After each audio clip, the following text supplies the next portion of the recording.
Thank you again for joining this Land Buyers Game Plan Vision, Budget, and What's Next free masterclass.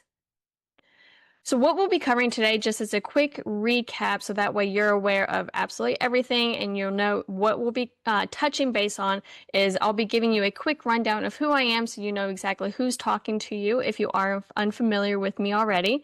The next is, we're going to be establishing some common ground. I'm going to be sharing exactly who this class is most geared for and what you can expect by the end of it.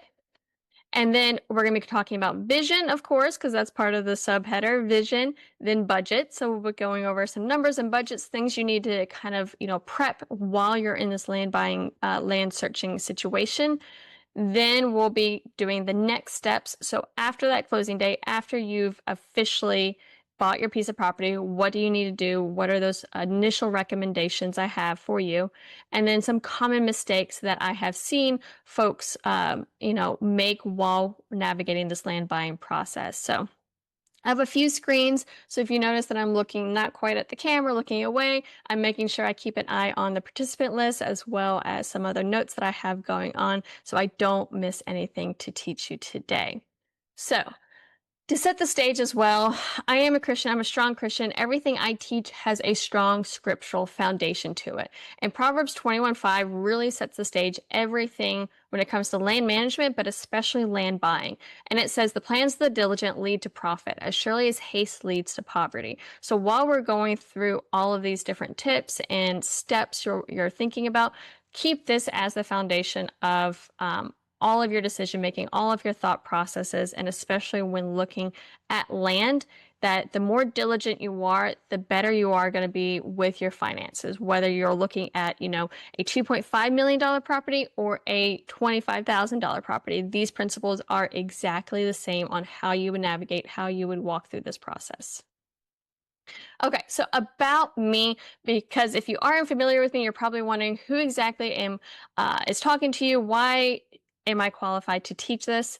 A little bit of my background. I am a double graduate from UGA's Warnell School of Forestry. I got my bachelor's in wildlife sciences, and then I got my master's in forest resources. So I have experience in wildlife habitat, wildlife management, as well as gotten that educational background in forestry, forest management, internships with some of the major timber companies, worked with the state for 4.5 years. So I've been a forester for over a decade at this point in time. I owned my own company for the last 5 years, which recently shut down while I shifted my seasons, shifted my chapter.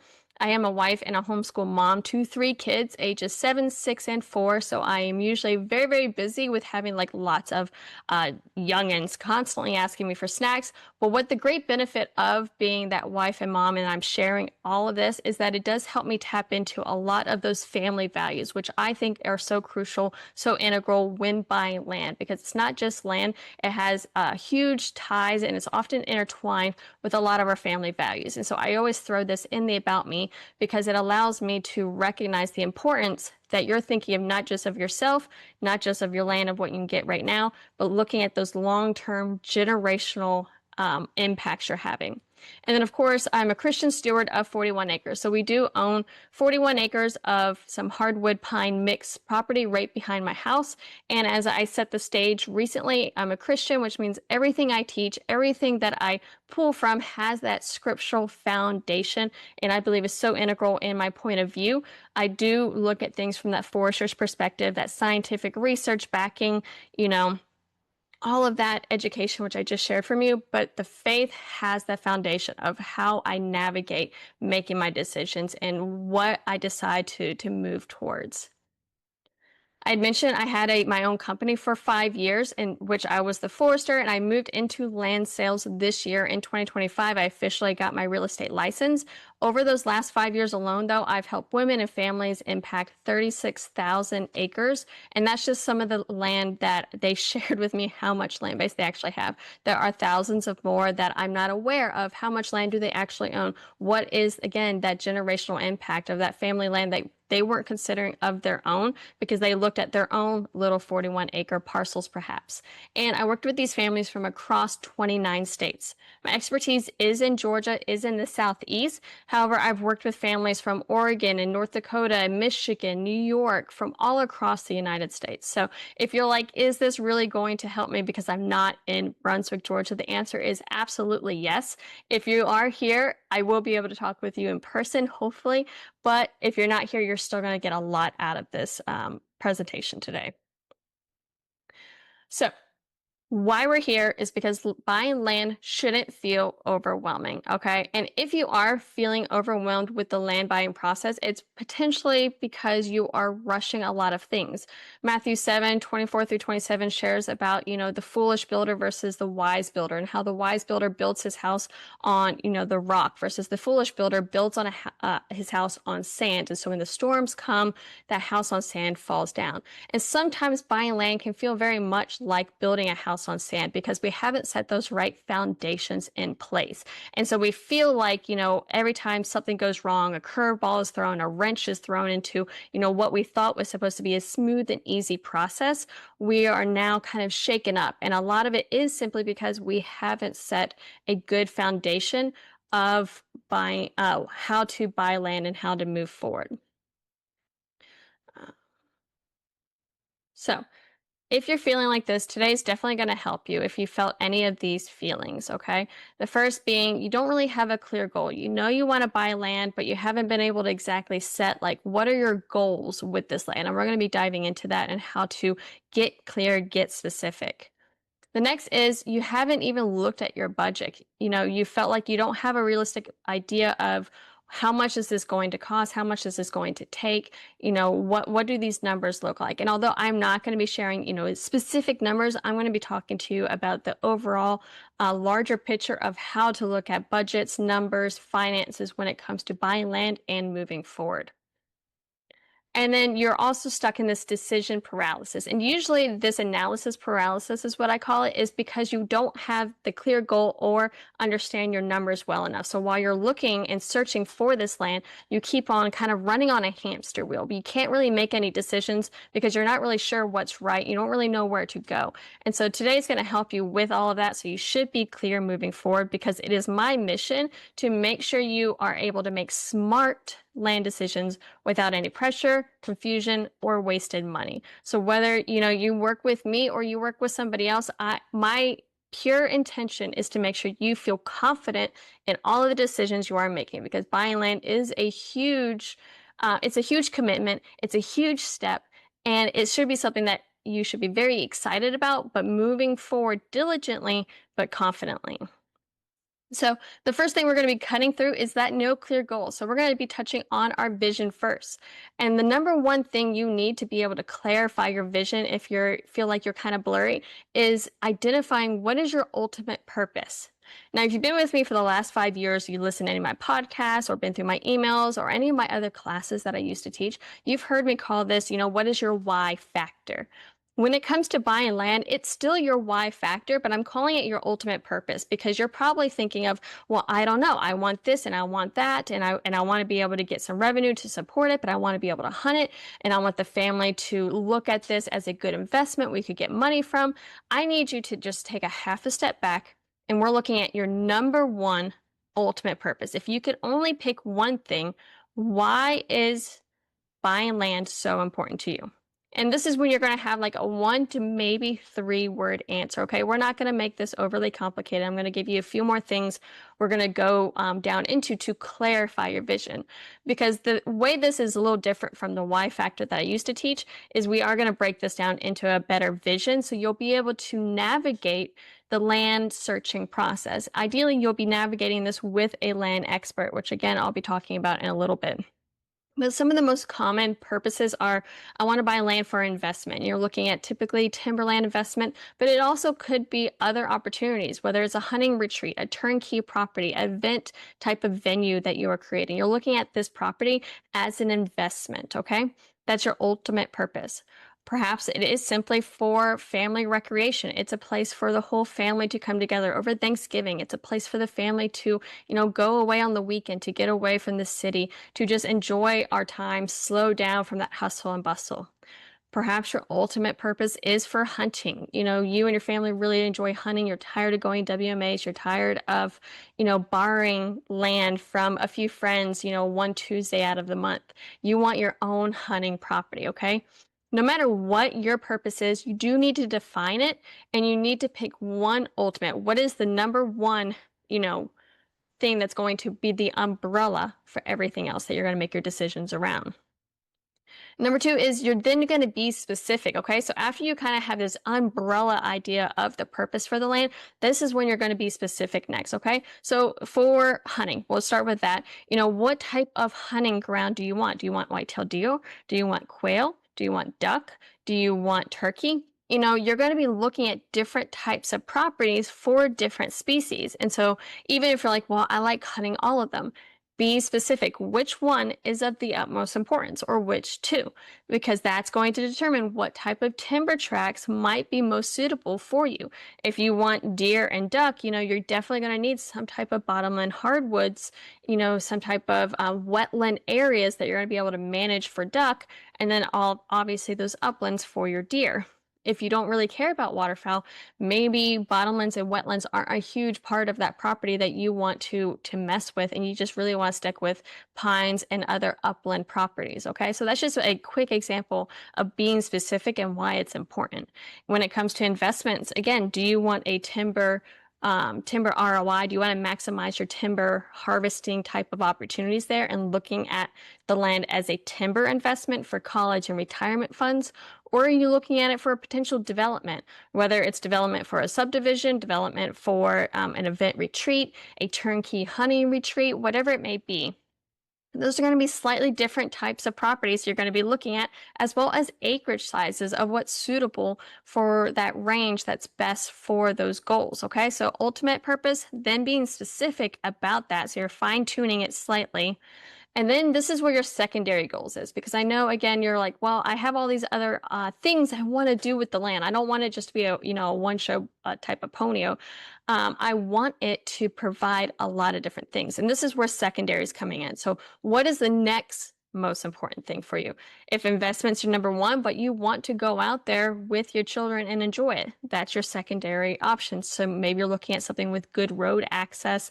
Maybe it has some waterfront property. Maybe it already has a cabin established on the property. If you flip it and you're like, okay, family recreation is of the utmost importance, but I want to make sure it provides some type of generational wealth for my children. And again, you can look at that through timberland and harvesting, or potential commercial aspects for subdividing or selling it for higher and best use later. Okay.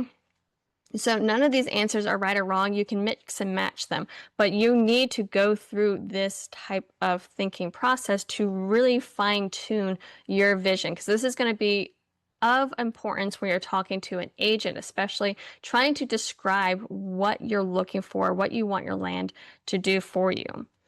And then the last thing, then this is not necessarily how you're refining your vision, but I want you to know, what are your deal breakers, okay? Is it a particular location? Is it, say, I want it within an hour of Brunswick, Georgia? Anything outside of an hour is a deal breaker. Even if it matches everything else I want, I need it to be within an hour. Okay, that doesn't have to be your deal breaker, but looking at it, location might be, maybe it's, it's too close. It's within an hour of Savannah, and that's too much because there's going to be too much development and urban sprawl pressure on my property. So I want to be further than an hour from the city. So you can see how you can easily flip that as well. Does it need to have road established already on the property? Is that a deal breaker for you because you don't want to already have to invest into that infrastructure? Is it a particular parcel shape? When I'm saying partial shape, I mean, like, what does the property look like? 10 acres, just for example, or even 100 acres can look a lot of different ways. It can be a big fat square. It can be kind of irregular, following the rivers and road systems already there, say more of like a triangular-ish shape, or it can be a really long rectangle. All of those different shapes are going to provide you different opportunities that you need to make sure fit your ultimate purpose. So I'm not saying you have to be like, well, it needs to be exactly a square. All rectangles are out, they're deal breakers, but having a general understanding of what are your own personal deal breakers. If you have a family rec goal and you're like, I want waterfront, I want a water feature on my land, anything that does not have a pond, lake, or on, say, for us, it's the coastal area, on the marsh, or have a major stream system, is a deal breaker. I need some type of water feature. That's important to know, because if someone saw and just says, I want 50 acres, I'm looking for hunting property, you can get a lot of 50-acre properties thrown at you, especially by people who don't fully understand land.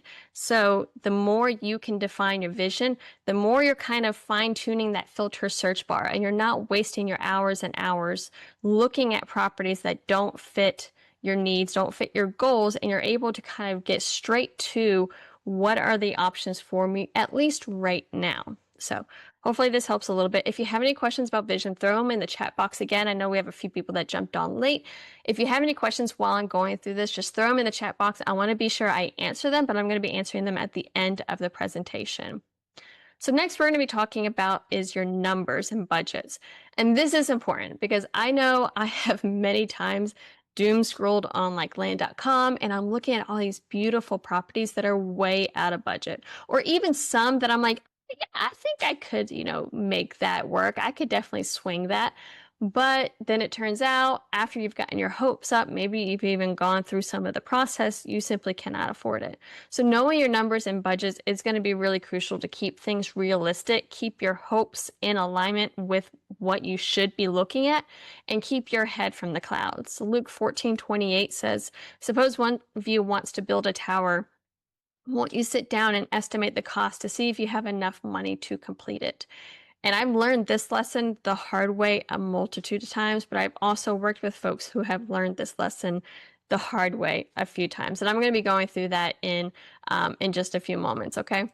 But one of the first things you do need to decide is, how are you going to be paying for this property? Is it going to be a cash offer, a cash payment, or a loan? Okay, so these are two different things. And I've had a recent conversation where someone was like, well, wouldn't it, if I just got a private loan from a bank here and then I'm paying that money because I got the private loan to the seller, wouldn't that be potentially a cash offer because they're getting it? And the answer is no, because if you are financing the land in any way, that's a different type of agreement when it comes to making that formal offer, because the lenders are going to be wanting certain requirements. They're going to want an appraisal of the land potentially. They're going to want to get an updated survey if it's needed, especially if it's an heirs property. There's a lot of nuances that go into what the lenders need to kind of reconfirm that loan, that increases the length that it might take to close on a piece of property, and also increases the risk that if the lenders see anything that makes that property too much of a risk factor based off of your assets, your details to be able to afford getting that loan, it could potentially make that offer, null and void, where you don't qualify anymore. Now that's different than a cash. Cash is saying, I have the money and I am paying you cash. Now you can choose to go through a lot of the processes of the lenders, like the appraisal, or you can be like, I want this, I know I want this, here's my cash, and then it will close as soon as I can get all of the paperwork and the attorneys to get things together. Now, when it comes to you deciding, you may be thinking, well, I have some stocks, I have some bonds, I have some investments I could pull money from. There's a big thing I do want you to think about. And I'm sharing this because I have had, some recent conversations with folks where it was confirmed over and over and over again, I want to do a cash offer. I have the money. I want to do a cash offer. Then we kind of come to this agreement for a cash offer. They go to pull out the money from their investments, and it turns out that they were going to be hit with this huge tax penalty that threw them into a completely different tax bracket. And when I say tax penalty, I mean because that's looked at as income because of the source they were pulling it from, it was going to throw them into a completely different tax bracket they weren't prepared to be thrown into for the next year or a couple years. So they kind of stepped back and said, okay, we're not doing this as a cash offer anymore. I'm now going to be exploring loans, okay? Now, that did ruin the deal in that particular instance because they've completely changed the offer, that extended everything, and it added that level of uncertainty.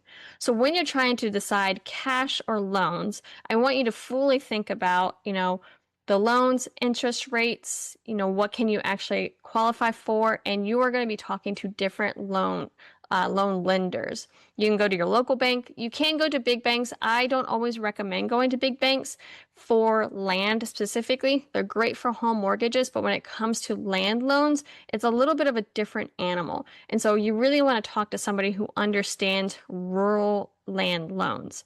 And so that's where your local banks are going to be a little bit easier to work with, especially if you are in a rural area. But also, lenders that specialize in rural land loans, like Ag South. If you're in South, you know the company Ag South. You've probably seen some of their advertisements. And so talking with someone like them, you're going to be able to better understand all of those terms. What is that commitment? How much can you actually get? And that is going to give you a much better idea than doing something online through those quick little forms saying like, how much of a land loan could I get? Because it's most likely looking at a traditional home mortgage, which is, again, a different animal. So when you're considering these two, think about, talk to some lenders, get pre-approved ideally before you even start any of this process. Because again, that's going to give you some hard range, some hard numbers to know what can you actually get approved for? What can you actually afford?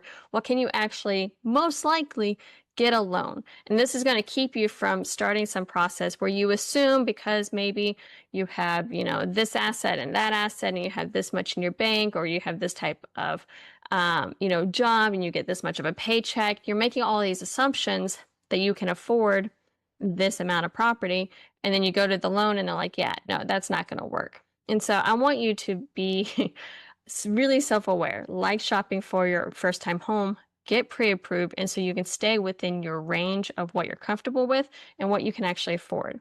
And then if you're going to look at the cash, make sure you fully understand if you are going to be taking that cash from different type of assets, what tax implications might be impacted by doing that. And I highly recommend talking to a financial advisor and a tax accountant so you have a really good understanding and then you can compare the two and make the best decision for you. Okay, I'm going to start harping on that one so we can move forward with some other numbers. Other numbers you do need to consider because we focus so much on what is that listing price? What is that listing price? But I want you to look at also what are the land improvements you may need to do on the property. This is going to come back to your ultimate purpose, your secondary goals, your deal breakers. This is going to be tied into that a little bit. But what improvements might need to be invested into immediately? So again, for example, I'm just going to throw out an example. You want a homestead property. You want to move out to the rural. You want to create, move out of the city, live on 100 acres. Okay, so we're just going to use this as an example. But you didn't want to deal break anything that didn't have roads. Okay, so the first thing you're going to have to do is put a road system in. So you have to now look at the listing price, but also consider what will it take to pay to get roads established. Not only that, but you also are going to have to consider what is it going to take to put septic in, to put a well in, to actually do your home building establishment.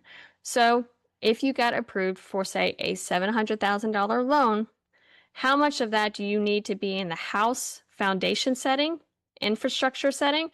How much of that should be land? Is it a 50-50? Do you say you want to build a really nice 4,500 square foot cabin home, whether it's your personal home or just a retreat, or is it a 1,800 square foot little cabin that's just there for the weekends for hunting? Again, completely different numbers you're going to be looking at, but you want to go in this with eyes wide open, fully aware, and that way you're not just ballparking and you don't spend all of your money on this dream listing piece, but now you can't finish all those other purposes and goals on your property. Maybe it's reforestation. Maybe you're like, I'm going to get a good deal on this tract, this land. I'm going to get something that's not planted back into pines. My goal is timberland, so I definitely want to replant it. You need to prepare for what is that going to cost. Now, there are cost share programs out there, and if you work with a forester, you should be aware and they should help you work through that process. And that can help alleviate a lot of that burden for replanting, but you should never absolutely assume you will be granted that. So I always teach, and I've always taught for the last 5 to 10 years, plan as though you will never get cost share, throw your hat in the ring to get cost share, and then that just gives you that extra buffer. And if you get it, you have now some extra cash you can play with and for different improvements on your property or to explore different conservation practices, okay? And so these are just some examples, some really, really basic examples of additional numbers, of additional budgets you need to be thinking about while you're in this land searching process too. Because again, it can be so easy to max out your budget with just the listing price and then completely forget of all the other things you're going to want to do right after that or within a few years after that. And then last thing, again, often forgotten about are your taxes, okay? If you're looking at forest land, timberland, there is that CUVA. So CUVA is a conservation use valuation assessment that does reduce your property taxes. And if you're in a different state, your state most likely does have some type of conservation use assessment that will reduce your property taxes from higher and best use to usually between 40 to 60% of that. And again, that's a ballpark depending on where you're at. But that's a way to reduce your property taxes, but it does not eliminate. So you need to be prepared of what is this annual property tax that I'm going to be getting. If you have a loan, perhaps it's rolled into that, but that doesn't mean that you shouldn't be aware of what that obligation is going to be. Second amount of taxes you probably need to think about, especially if this is an investment property, are going to be your capital gains or ordinary income. So what does that mean is if you buy a piece of property and you do not hold it for a year before you do any type of timber harvesting or gain any other type of revenue, perhaps, I'll get into that in a second. We'll just stick with timber harvesting because this is, again, something I've seen a lot of folks do. They buy a piece of property, you cut the timber, and you're like, well, timber is taxed at capital gains.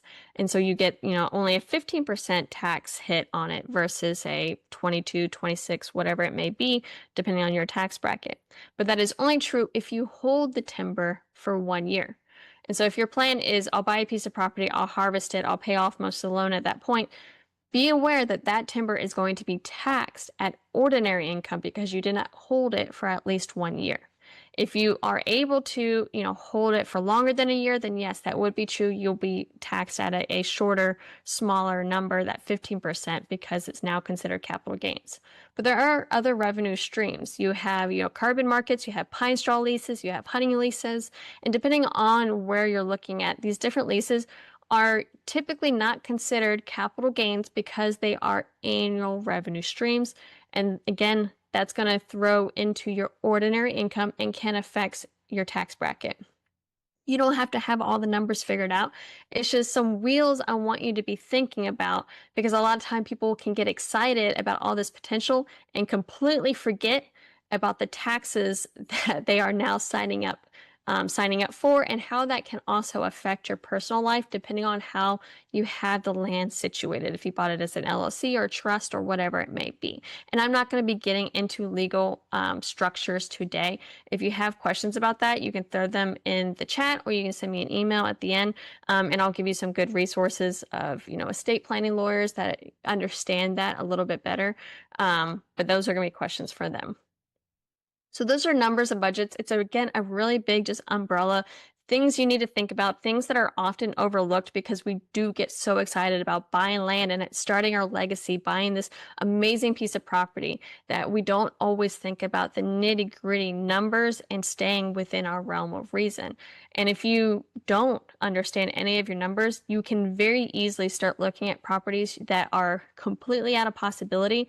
And like shopping for houses, if you look at a house that's completely out of your budget, everything that's within your budget just doesn't feel the same and seems to come up as a disappointment. And so that's why I really emphasize understand what your budget is so you can stay within that and you'll be excited about it and it'll keep that, that joy, that excitement, that confidence moving forward rather than always comparing it to a piece of property that you simply cannot have. All right, next steps. All right, these next steps are after closing day. So you've picked your property, you've landed it, you've bought it, you've been successful on that. What is next? And this is where the work and your responsibility now starts. Genesis 2:15 says, "The Lord took the man and put him in the Garden of Eden to work it and to take care of it." So it has always been my stance that it is our job to work the land. Now, work can look different for different goals, different purposes, different timber types. But we are meant to intentionally manage it, intentionally make decisions for our properties. So here are some just quick steps that I always recommend for folks, especially right after you buy a piece of property. These are things that you're going to want to look into. Oops, sorry, wrong way. And the first one's going to be your boundaries. Now, unless you've had a survey done really recently, this is probably something you're going to be doing in your due diligence period potentially. But when I say boundaries, I mean paint your boundaries, mark your boundaries, if they are not already painted, marked in some form or fashion. When it comes to large acreage, you're probably not looking at fences. Sometimes you are, but usually you're not.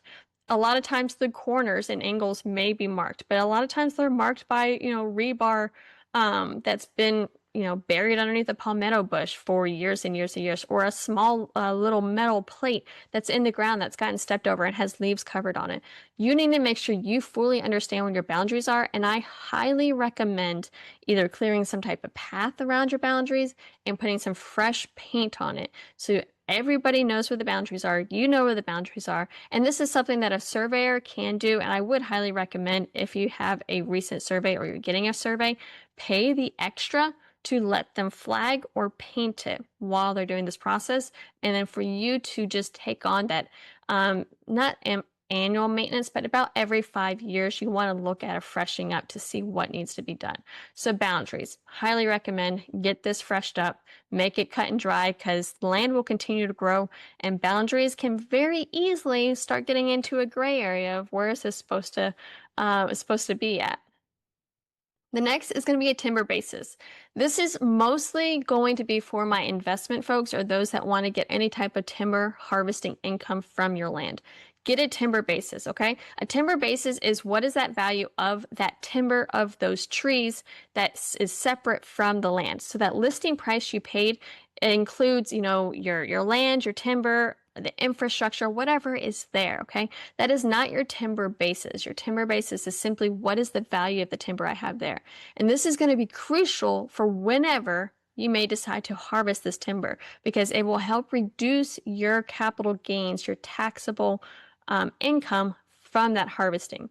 If you do not do your timber basis, shortly after this, you can do it later, but it's just so much easier to do it now while all the numbers are in real time. You don't have to do any type of back math for inflation, all that, because your timber basis is when you bought a piece of property, when you inherited a piece of property, what was the value of timber at that point in time. So this is something I highly, highly, highly recommend invest into. It'll save you in taxes, a multitude of taxes whenever you do decide, if you decide to do your timber harvesting. Okay. That goes along with your management plan. So you're already working with your forester or a forester for a timber basis because a forester is the one that has to be able to give you this. Get a management plan, not just a what should I do this year, get a 10-year management plan. This will be a guideline for you to help you meet all of those different goals. This isn't anything that's set in stone saying you are signing up to do these things for the next 10 years. Again, it's a guide. If things happen and you can't do it all, that's okay. You can, move things around. This isn't setting you up for, I'm going to harvest in year 3 and then year 3 comes and, whatever it may be.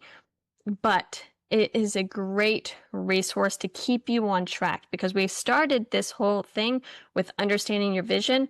Your management plan is going to ensure you stay on your vision, okay? So highly recommend investing with a forester. You can also get one from your state, depending on what state you're in. I know the Georgia Forestry Commission does stewardship plans, and they are free, and you may have to wait some time for them, but, just getting a plan, starting those conversations, starting those connections. Number 4 we're at right now, Farm Service Agency farm number, okay? Even if you never apply for cost share again, I highly recommend just signing your property up for a farm number if it doesn't already have one, okay? Now, why is this? One, if you intend on applying for any type of cost share, whether it's for agriculture or for timber or for wildlife, you're going to need this farm number, okay? If it's going to be through a program through the federal government, they require you to have this number. Just go ahead and get it established. But next is because, say, a natural disaster happens and you see a lot of those emergency relief funds that come through the government that help folks that have lost all of their timber, or wildfires happen, or hurricanes, or windstorms, ice storms, all of those things. There's these emergency reliefs that come that try to help either replant or offset, get your land back reestablished. Typically, you're going to need a farm number to apply because those programs are run through the federal government. They need a farm number to apply. So if you go ahead and get this established, say something, heaven forbid, happens, this is one less step you have to do in the middle of all that grief and headache. And honestly, those people are going to be overwhelmed with paperwork too. And so getting it done while things are slow will help you actually get it done faster, because yes, it's a lot of paperwork. It's a bit of a headache. So do it while there is no crisis going on. Okay. Last thing is going to be your road access. I want you to put up a gate. Okay. Now, it doesn't have to be a formal gate, but I want you to close off your road access. So whether it's off a county road, or perhaps you are landlocked and you have ingress, egress through a neighbor's property, I still want you to put a gate up. Okay. Now, it can be one of those wire gates. If you are doing like a one of those wire gates where it's just kind of chain clicked, put some type of PVC piping around it so everybody can see it. Make it very, very visible. You don't want just a dark, rusty colored wire going across your road, because say a four-wheeler comes by and they don't see it, and all of a sudden they get kind of like chokehold off the four-wheeler and they get hurt. That then becomes a liability for you. But blocking off your road access is going to significantly decrease the amount of trespassers you do have on your property, which is going to be crucial because you don't want any high school four-wheeling boys destroying all of your road systems out there. You also don't want any illegal dumping. It's amazing what people will dump out on random pieces of property that they think are vacant. I went out on a piece of property and there was, full on like 40 toilets. I don't know where these porcelain toilets were coming from, but there was a whole pile of them. And I was walking this property with this lady who hadn't been out there in probably like 10 years. And that's a whole long story, but it just kind of showed once, a particular set of people recognize that no one's visiting the property, so especially if they don't live there, they're going to tend to use your land as a dumping spot. So blocking off that road access makes it that much more difficult for trespassers to dump, for high school boys to just four-wheel and rut up your property and land, and just keeping folks that shouldn't be out there now out there. Will they come out there? Probably. You can't fence off the entire property, or you could, but it would be really expensive.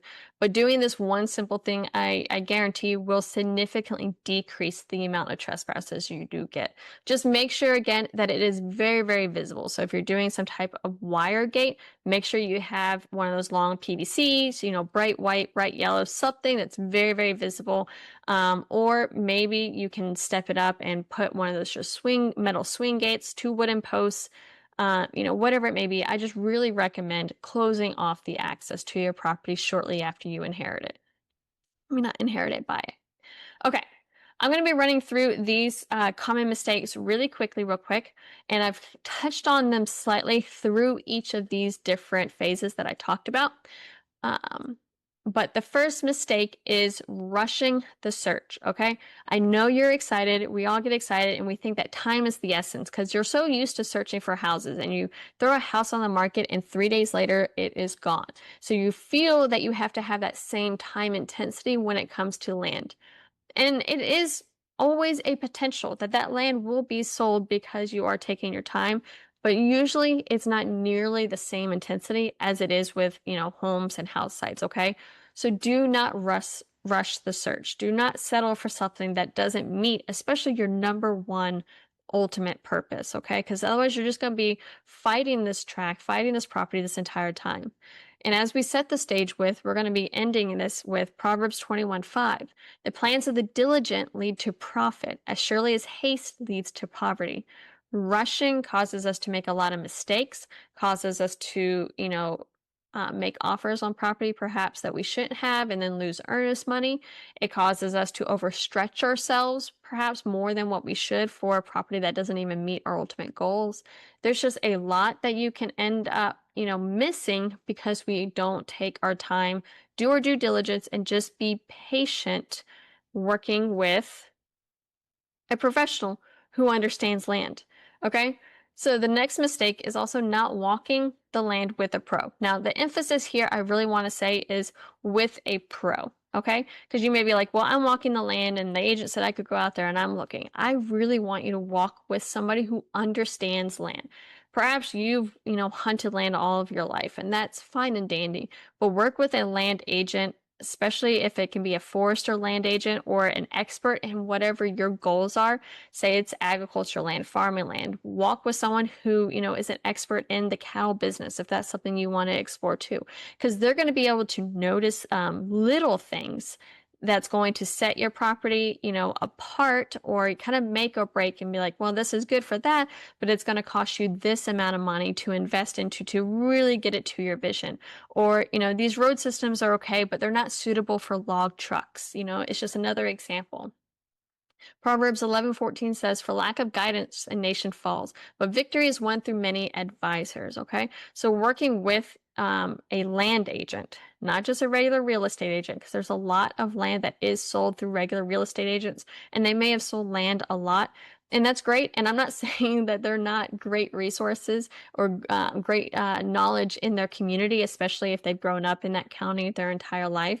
But there's something different about somebody who actually understands and has their experience as a land sales agent, as well as a forester or a farmer or someone that comes through that type of background. It's really going to make a world of difference for you. All right. And the last mistake I've seen so many people make is focusing on the now only. And this really looks to me very much like the guy that's building the house on the sand, okay? But also like this guy that's looking at a brick wall. All you see is what is now. And this reminds me a lot of, again, we're just going to use houses real quick because it's a really easy visual. You look at a piece of a house, kind of like looking at a piece of property that has really ugly carpet. We've all gone to a house that has like really nasty green shag carpet, and for whatever reason, we just cannot get past the fact that it has this really ugly carpet, and so it ruins the entire house. Now, everything else about that house might have been perfect except the carpet, but you can't get past the carpet, okay? You've lost a great potential, opportunity there because you couldn't see past the now. And land can be very much the same way and even more subtle than that ugly green carpet. Okay. And that's why the second, working with a pro, working with someone who understands land is so important, because they're going to be able to help you step back from that brick wall and look at the potential. Yeah, we may have to knock down that brick wall that may cause, a few initial investments. Maybe it takes a little bit more time for you to reach that ideal vision, but this tract has all of the potential for you, okay? Now, again, this also is going to come back to your ultimate purpose. Do you want something you can turnkey right into, you can step and is already kind of perfect? Or are you willing to wait and develop it and work it yourself? Those are going to be two completely different angles of traction you want to look at. But in both cases, you don't want to just look at the now. You want to look at that long-term vision of that potential that your property can do for you. Okay? Because otherwise, you're going to be rushing to build your house on sand, and something's going to happen and everything's going to fall down with a great crash, as Matthew warns us. So let's recap really, really, really quickly. Number one, vision. Set your overall purpose, be specific, know your deal breakers, okay? Do not get swayed into a piece of property because, everything else seems fine and dandy. And this is something that I, again, recently had some conversations with, is I don't want anybody ever to feel pressured, into stretching your budget or not getting that waterfront property, or settling for a smaller acreage, whatever it may be. Know what your deal breakers are and be patient. Number two, recap. Where's the money coming from? Understand if you want to do cash, what those implications might be. Where is that cash actually coming from? If you're going to do a loan, go through the pre-approval process. Understand what your max range is going to be and stay within that budget. And then understand your money responsibilities after closing day. Are there any infrastructure improvements that need to be put out there? What are the tax implications you're going to be looking at for the future? Okay. Understand your numbers, even on a broad umbrella sense. And number three, what are those next steps? Work with professionals, work with your professional forester, work with professional surveyors, mark your boundaries, get that timber basis, close your road access, minimize trespassers, and go ahead and get that farm number. Hopefully you found this free masterclass really, really helpful and you now have some good foundations to move forward in your land buying search. If you want to get connected and talk about your situation very specifically, or if you want my assistance in helping you find that ideal piece of track, here's my phone number. You can call me, text me anytime. My email is danielleatkins@cartergroupland.com. And you can also find me through, youronlineforester.com. Sign up for my email listserv. You'll see some periodic listings that we have going on, as well as I'll keep you, with tips and tricks and some insights of land management, especially when it comes to wildlife or, other things to consider when buying land.